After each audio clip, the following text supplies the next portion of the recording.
Pakistan super league পিএসএলের ড্রাফটে এবার record ৫০ জন Bangladeshi cricketer জায়গা পেয়েছেন। বিদেশি ক্রিকেটারদের মধ্যে সংখ্যার দিক থেকে তৃতীয় স্থানে অস্ট্রেলিয়া ও ওয়েস্ট ইন্ডিজের পরেই বাংলাদেশের অবস্থান।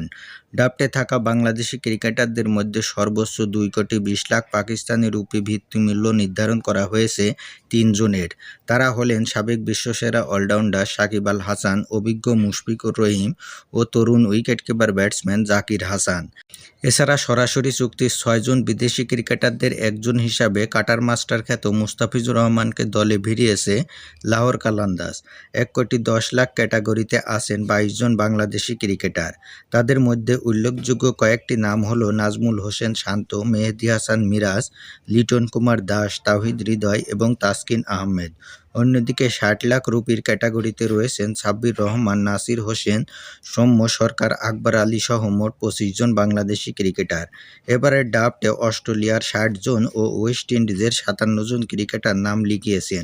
এছাড়া শ্রীলঙ্কার ৪৭ জন, আফগানিস্তানের ৩৬ জন এবং ইংল্যান্ডের ৩৫ জন উল্লেখযোগ্য সংখ্যক ক্রিকেটার নিলামে অংশ নিচ্ছেন। আগামী ১১ ফেব্রুয়ারি অনুষ্ঠিত হবে বহুল প্রতীক্ষিত পাকিস্তান প্রিমিয়ার লিগের এবারের নিলাম।